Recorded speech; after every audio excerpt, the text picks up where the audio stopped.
We used to go camping as a family a lot, every summer. That was our holiday when our birth kids were young. I really like camping when it's not raining. But the first time we went, I can remember thinking, okay, we've bought all this new stuff, and we've got our tent, which we close with a zip. We're in a field full of strangers. How do we go out and leave all our stuff? If we were at home, not many of us would think fabric and a zip, adequate security, would we, to go out for the day? So I asked other people that went camping, what do you do? What do you do with your stuff? And they just said, it's fine. It's fine. And for all the, whatever, how old's Dominic now? 21 years of camping we have done, it always has been fine. Because that's the culture on campsites. There's that respect, isn't there, for stuff? I was thinking, when God gave Moses these 10 commandments and he said, do not steal, the Israelites had 40 years to come of living in tents. And they had to be able to do that knowing they didn't have to worry about people coming and slashing open the back of their tent and stealing their stuff. Partly as well because they had no way to get anything else, did they? They were in the wilderness for 40 years. They didn't have markets. They had to rely on God miraculously providing the manna for their food. The Bible says their clothes and shoes didn't wear out for 40 years because they had no way of getting anything else. That would have been really bad news, wasn't it, if they didn't have that mutual respect for other people's stuff and other people's property. People would have been in trouble because if they lost something, they couldn't have anything else. And I was also thinking about the fact that these Israelites were very fresh out of slavery, hundreds and hundreds of years of slavery. That was their identity. In an environment when the people in power could take what they wanted. If you're a slave, you're owned, aren't you? People can just take your stuff whenever. And as God used these 40 years to change their identity from that of slaves to a strong, powerful, mighty nation, they really had to understand the fact that when you're the ones in power and you're the strong ones, you do not steal. You do not take from those who are vulnerable or oppressed or who have less than you. That was how they were going to build a nation that was peaceful and healthy and safe where everyone could flourish. So I was thinking about why people steal. I asked my husband, because I had a lot of sins growing up, I guess, but I didn't steal. That was just something I didn't do. But my husband, George, in his myth-spent youth, did quite a bit of shoplifting went on and other stuff. So I said, why did you steal? And he said, because George grew up in poverty, in Northern Ireland, in the Troubles, and he said it was the only way to get stuff we wanted. Sweets. He stole a cricket set, walked out of a shop holding a cricket set one summer, and he said we played with it every day. It wasn't for the thrill of it. It was the only way until he had a job. And because it was a shop, it felt okay, like victimless. And that the statistics say, for like people who steal from work as well, or businesses, it feels like a victimless crime, like no one suffers. So it feels okay if you're taking money from the big insurance company or whatever that might be. But it isn't, is it? Someone has to pay for that, even if it is someone who has a lot more than you, because it's about more than that. It is about respect for what isn't yours, isn't it? And for other people's things and the culture that creates. When I lived in Sherwood back in the 2000s, someone stole our pushchair out of our front porch. It was a really cheap, it wasn't one of these fancy ones, it was a 30 quid little stroller from Argos. I was most annoyed because I got 3 little kids all ready to go out and then there was no pushchair and we couldn't go. But all I could think was, I really hope that person was desperate and they used that pushchair. When we lived in Liverpool before then, in the late 90s, we lived in a really deprived area and the shops all had grills. So you had to serve people through a grill. That's how bad the stealing was there. When I lived in Sherwood, they used to they had a quick save. Can you remember the quick save? And they used to lock up the coffee. This stealing, this victimless crime, it still creates a culture, doesn't it? That isn't good. When I was a student in Leeds in the mid-90s, it was even worse. We got burgled. The 2 years I lived in a house rather than my student flats, every Christmas and Easter we got burgled. You just knew that we were going to get burgled. I had one friend who in a year got burgled 13 times. It was just the culture, and that was mainly because Again, it was a really deprived area in terms of the locals, and there was a lot of animosity towards the students. Every group of lads I knew, at some point someone got mugged, beaten up by the locals in the time. The tabloids did a big headline called "The Worst Street in Europe." That was one street down from me. Our parents freaked at the time. But that was how it was. It was because they felt like it's not fair. You've got TVs and stereos. That's what we had in those days. We didn't have phones or laptops. And I've got nothing. I'm going to take what you've got because it's not fair. Sometimes people steal because they're desperate, don't they? I think I've got this up here, actually. There we go. Sometimes people steal because they're desperate, don't they? They're hungry. They haven't got what they need to survive, or for people they love to survive.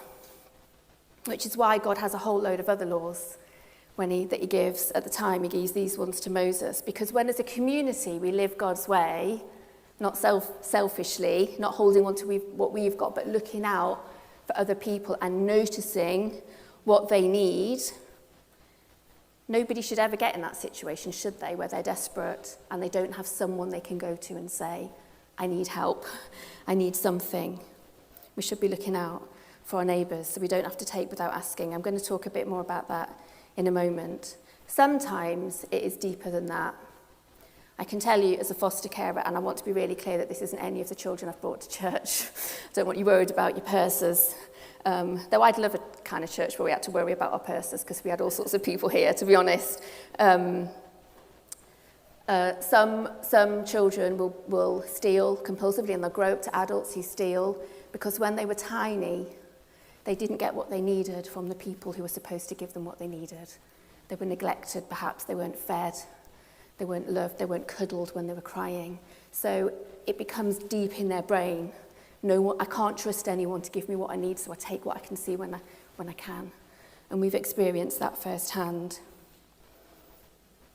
Some will do it because they feel like they've had everything else taken from them.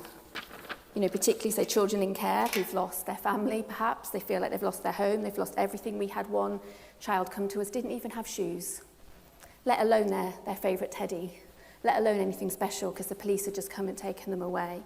So again, they feel like, I've lost my childhood, I've lost all these things, I'm going to take what I can when I can. And for some people, maybe not that deep, but there's that feeling around these things as well, isn't there? Some will because it's a case of, I might have food on my table today, but I can't trust there's going to be any food tomorrow. So I'll take the food now, and I'll keep it in my pockets, and I'll hide it in my bedroom or my bag or whatever. I'll take that sandwich I can see someone's not eating in their school dinner because I can't trust that things will be there the next day. We fostered one child who kept all their treasures, little tiny silly nothings to us, like the kind of things boys used to keep in their pockets. They used to sleep with them under their pillow because before they'd come to us, everything they had got taken and pawned or sold for drugs. So they would keep things, and it took them a while of living with us before they realised in our house what you have is safe. That's some of the tough reasons, but we know as well that some people are just going to steal because they want something, aren't they? They want something that someone else has got, and I've not got it, so I'm going to take it because I want it. And we see that with toddlers, don't we? They'll be seeing that sometimes in creche. That's the instinct, isn't it? Oh, that looks nice, what you've got, I'll have that.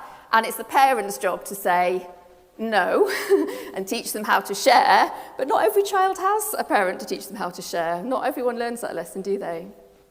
But when we get beyond stealing as a means of survival, when it's about what we want, not what we need, it does raise the topic, I think, of how we view things and possessions, doesn't it? What kind of value am I placing on things? Do I need this thing I don't have because I need it to be happy or to be satisfied? Do I fiddle my expenses or my taxes or that insurance claim or whatever it is so I've got more money to buy things because then I can be happy? Is stuff going to allow me to feel good about myself, to feel better if I have a lifestyle like the people I see around me maybe? Am I measuring my worth in my car or my house or my money or my holiday or whatever that is? Am I comparing myself to other people and thinking that maybe I'm a bit of a loser in comparison because I don't have what they have, so I need to find a way to get that?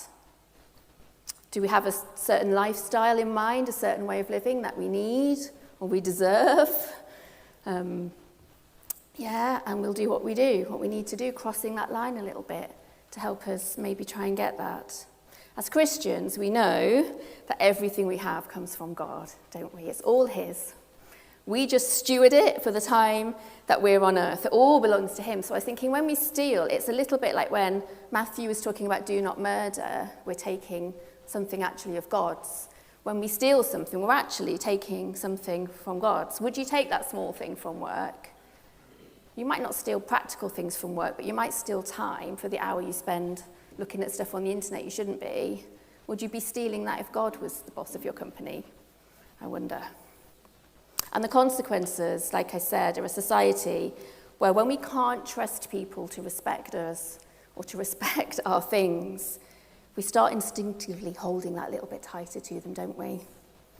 We guard what we have instead of cultivating generosity. We close our doors and we keep them locked. I love the fact that where George grew up with his parents, and like I said, they had nothing. You know, they had nothing. They had a TV, but I think they rented that. But what they would do when they went out, it wasn't often they were all out because he's one of 8 boys. They never ever locked the front door, never. There's a dog that lives down the road from his parents, a big dog that's learned to open handles, and every day this dog comes down the road and opens the door and comes in for whatever it can find, a bit of love or a treat or something. People just walked in. They were in and out each other's lives, and that's how they lived, because on that estate no one had anything. So they didn't need to be all precious about it. They viewed their things very differently. They would leave the TV on, that was their security. And we had one day, we had a little tree in our front garden. You know the trees that are round like this with a little thing? I don't know what it was called, I didn't plant it. One morning I got up and someone had stolen my tree in the night. They'd literally dug it up and taken the tree. I thought, nobody needs a tree. Nobody's desperate for that tree.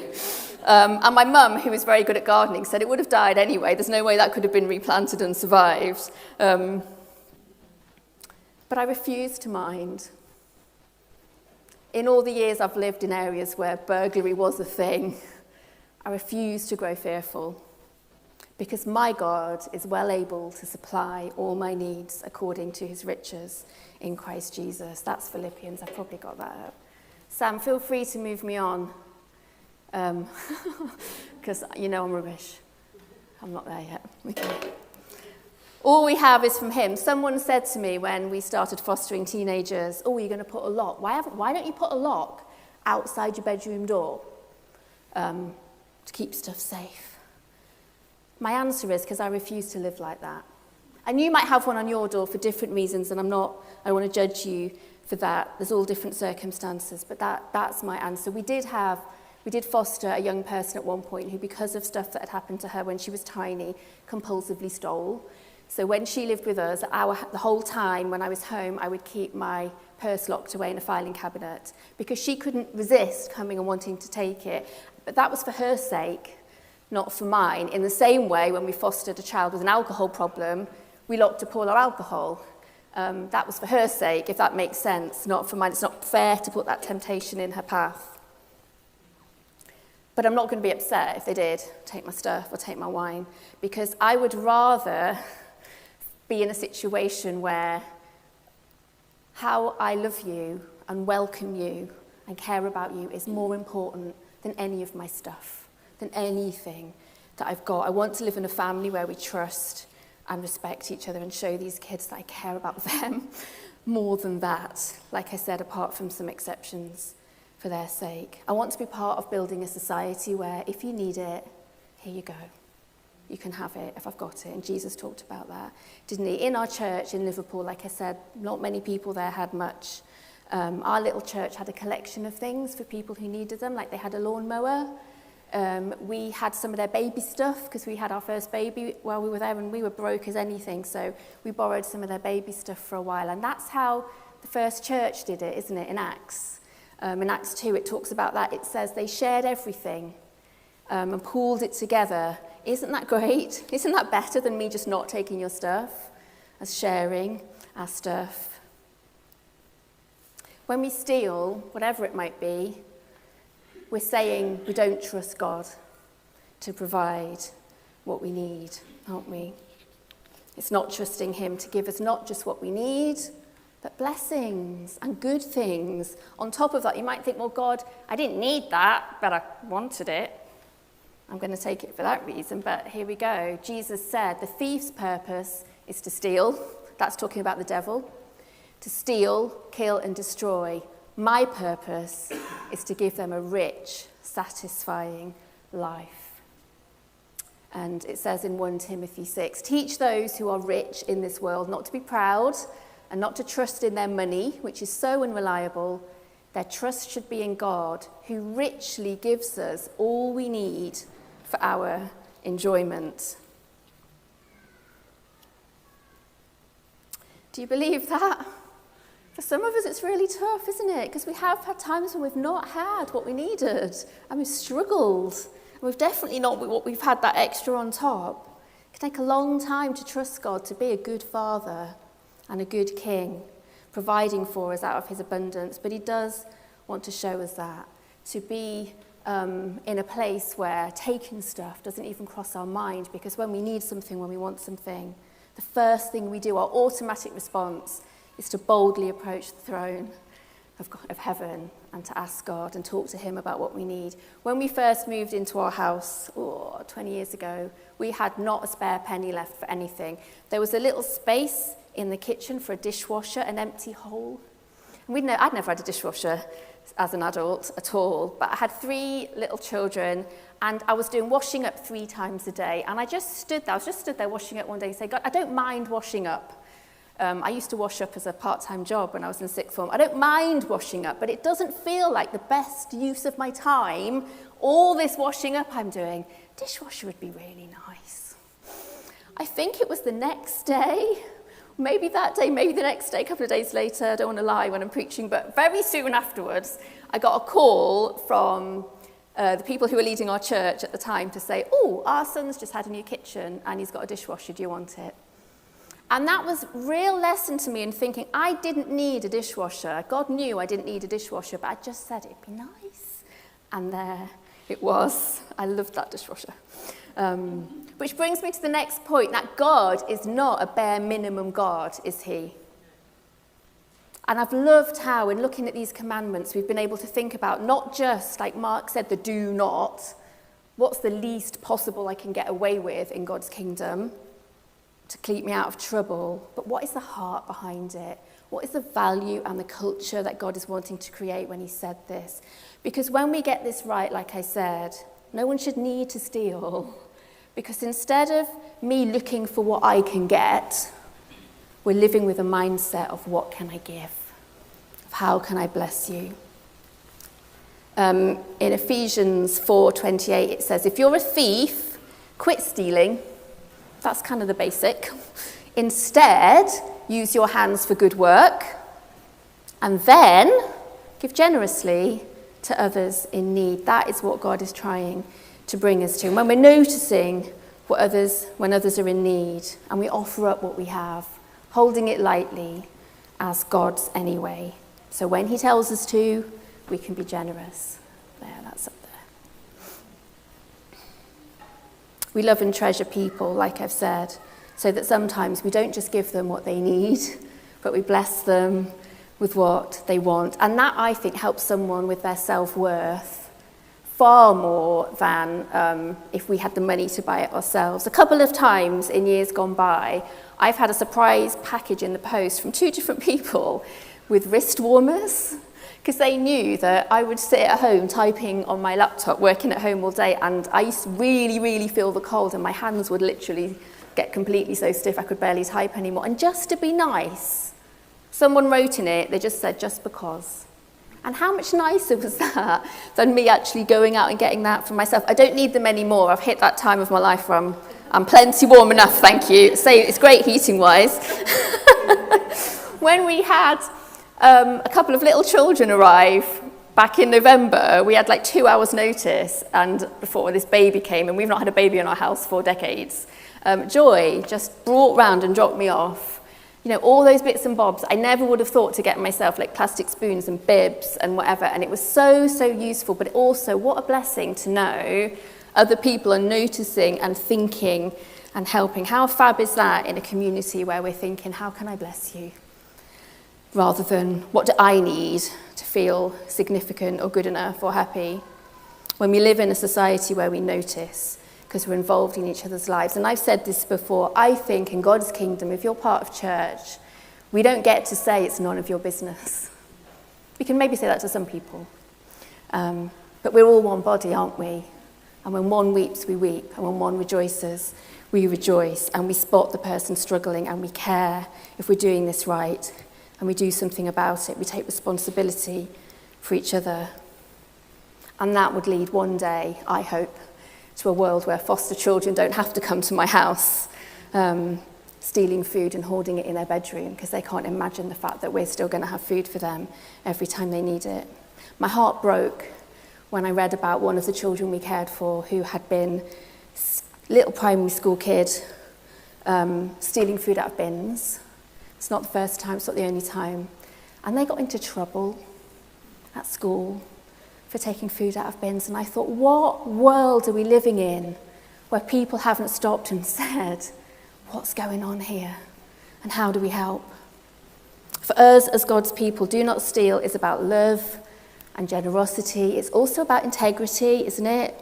That we're able to live this way because God first loved us and provided all that we need, an inheritance that doesn't fade and doesn't rust and cannot be stolen, the Bible says. And when we live with this integrity about small things, the little things, people notice, and God certainly notices, and that means we can be trusted with the bigger things as well. Something else Jesus said in Luke 16, he said, if you're faithful in little things, you will be faithful in large ones.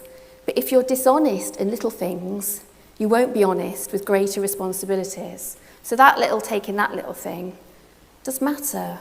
And if you're untrustworthy about worldly wealth, who will trust you with the true riches of heaven? And if you are not faithful with other people's things, why should you be trusted with things of your own? As if I lost the PowerPoint. Oh, there we go. That's because I've just ignored it again. I'm sorry. George says, don't do a PowerPoint, Beth, if you can't be professional about it.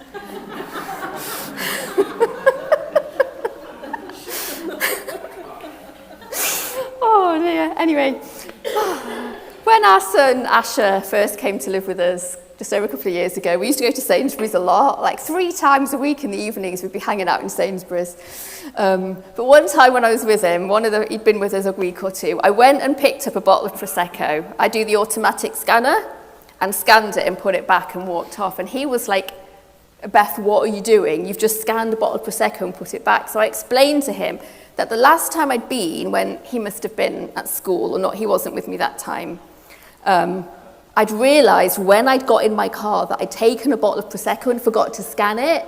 And I thought, I can't be bothered to go back in and tell them I've stolen a bottle of Prosecco. I'll just scan one next time I went. So I just picked it. And Ash, his mind was blown. He was just like, what are you doing? What? You got a free bottle of Prosecco. But what he said to me for months, if not the years after that, he would say to me, yeah, Beth, but you're the kind of person who goes and scans a bottle of Prosecco and puts it back on the shelf. You're the kind of person, yeah? And I've been able to say to him many times since, because more than my words could have ever told him, that little action that I can say to him, but Asher, I'm the kind of person, I'm honest, I'm never going to take your stuff and I'm never going to lie to you. And you know that now, he's seen it. And these little things that might mean nothing to us can mean everything to other people who perhaps haven't grown up or been used to this value system that we have as God's people. We get to demonstrate to people that we don't have to stress about stuff. Jesus said it, didn't he? Don't worry about these things like the pagans do. Don't worry about it. You've got a Father in heaven who loves you. We get to show people that our value is not in what we have and what we own. We live by our identity and our worth. It's because we're part of God's family. We're saved by Jesus and we are his children now.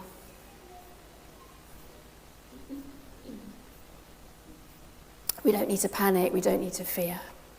And another thought, I'm going to finish soon, but another thought I was thinking about as we're thinking about generosity, as we're thinking about do not steal, looking not to accumulate stuff for ourselves, but to share, is our fear of not having enough, meaning that actually we are stealing from God.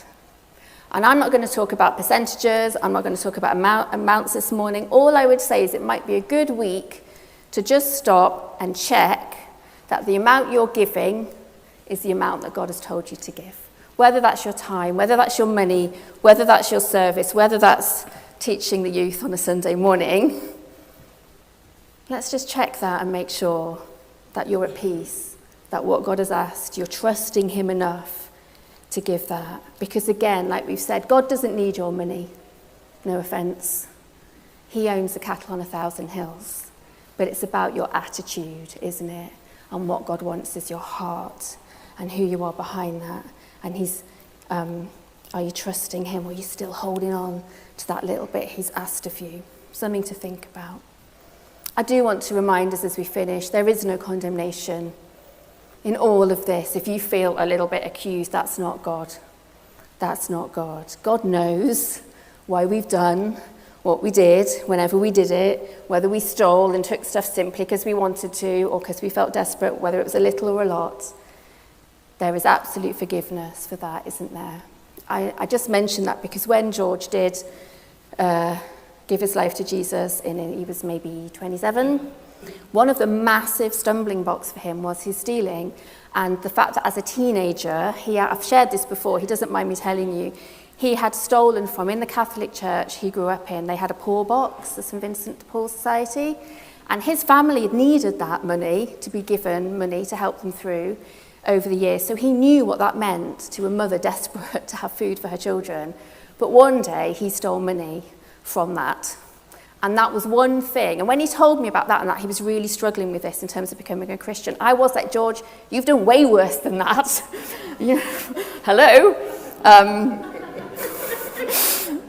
But that was the thing for him that he just couldn't let go of. So what he did was, he wrote a letter to the priest of the church, who was the priest at the time, and he sent him a check for a lot more than he'd stolen. It was like, the story of Zacchaeus in the Bible, who used to steal as a tax collector, and when he met Jesus, he didn't just give what he'd taken, he gave a lot more than that. And George did that, and the priest wrote a nice letter back, and it just helped him forgive himself, I guess, is what I'm saying. Sometimes we don't need to do anything, we are forgiven. Jesus did it all on the cross, but sometimes that can be helpful. But let's not steal. That for many of us is the easy bit, especially I hope if we've grown up with Jesus, seeing how he provides. But let's take care not to take what isn't ours, but to trust God, to be generous and kind and look to him for what we need. And that can be the harder one sometimes, can't it? Including our worth. And more than that, may we live with open lives and open hearts and open doors. May we aim to live generously and compassionately as God has been so generous and caring towards us. May we think about what we can give and how we can be a blessing far more than worrying about what we can get. Because co-labouring, working with Jesus in that, is where true joy and satisfaction is found. And I wanted to finish, again, some more words from Jesus. It's a well-known part of the Bible that if you've been around church a while, you'll have heard it before. So I'm going to read it in the Message translation because I think sometimes it's helpful to hear something familiar phrased a bit differently, isn't it? But Jesus said this, "To you who are ready for the truth, I say this, love your enemies. Let them bring out the best in you, not the worst. If someone grabs your shirt, gift wrap your best coat and make a present of it. If someone takes unfair advantage of you, use the occasion to practice the servant life. No more payback. Live generously. Here's a simple rule of thumb for behaviour. Ask yourself what you want people to do for you, then grab the initiative and do it for them. Help and give without expecting a return. You'll never, I promise, regret it. Live out this God-created identity the way our Father lives towards us, generously and graciously, even when we're at our worst. Our Father is kind. You be kind. Give away your life. You'll find life given back, but not merely given back with bonus and blessing. Giving, not getting, is the way. So God, I pray that we can take that on board. I pray if there is anyone here who's feeling bad at all for taking stuff they shouldn't have done, for whatever might have gone before, may you just reassure them of your grace and your love for them through you dying Jesus on the cross for them, that that's all paid for, that doesn't matter anymore. But may we move forwards thinking about how we can give, how we can be generous, and would you help us, God, to trust you for all that we need. Amen.